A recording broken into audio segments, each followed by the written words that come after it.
Welcome to Measurement Made Easy, GEA, GIA, NIA. I'm Paul from DIYQSPRO, and today we'll be exploring the fundamental concepts of building measurement that every quantity surveyor needs to master. Welcome to DIYQSPRO. Hey Savvy QS community, Paul at DIYQSPRO here, and welcome back to the channel that helps you navigate the exciting world of construction costs and the future of quantity surveying. Ever looked at a building and wondered how its size is truly defined for costing, planning, or even selling? Well, you're in the right place. Today's topic, the bedrock of measurement. Today, we're demystifying three fundamental terms that every quantity surveyor, and frankly, anyone in construction, needs to master. Gross external area, gross internal area, and net internal area. These aren't just acronyms. They're the bedrock of accurate measurement and costing. Let's break down each one. First up, GEA.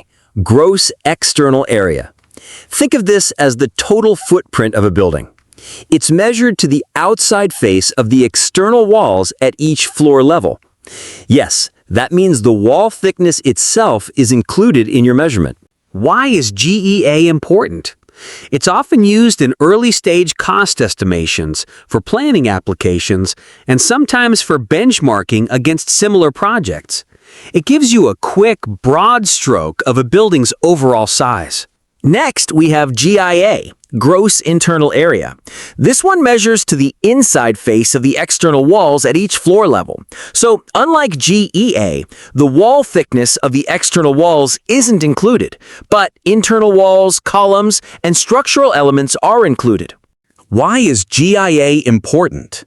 GIA is incredibly useful for more detailed cost planning, especially when you're looking at the usable space within a building that needs to be conditioned or finished.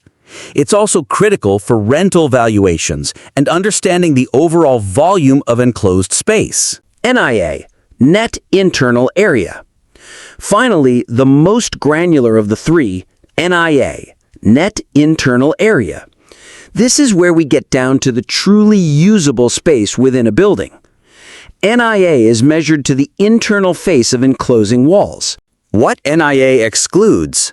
But it excludes areas like staircases, lifts, and escalators, toilets, washrooms, and changing rooms, corridors, lobbies, and circulation spaces, structural elements like columns and load-bearing walls, and plant rooms and service ducts.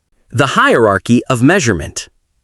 Essentially, NIA represents the space that a tenant or occupant can actively use for their primary function. Think office space or retail floor area. To summarize, GEA is the biggest, including external walls. GIA is next, including internal walls but excluding external wall thickness.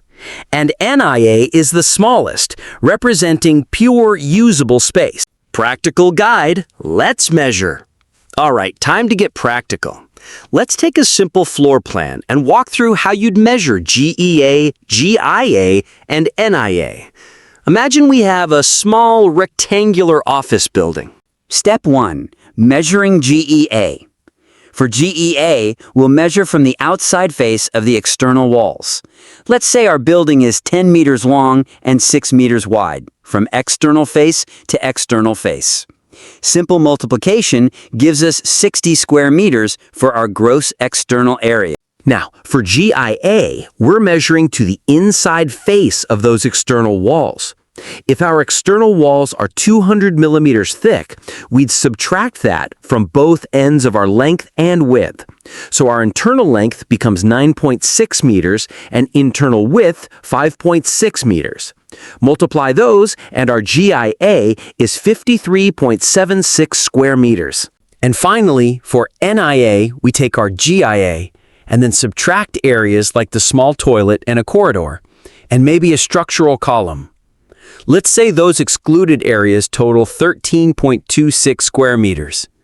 Our NIA would then be 53.76 minus 13.26, giving us 40.5 square meters. This is the actual space available for desks, chairs, and people to work in. Common pitfalls to avoid. Now, a few common pitfalls to watch out for. Firstly, always be clear whether you're measuring to the internal or external face of a wall. Secondly, remember the specific exclusions for NIA. And finally, always ensure you're using the correct measurement standard for your project. The key takeaway is precision is everything. Understanding GEA, GIA, and NIA isn't just about memorizing definitions. It's about applying them accurately to ensure reliable cost estimations, fair valuations, and efficient space planning.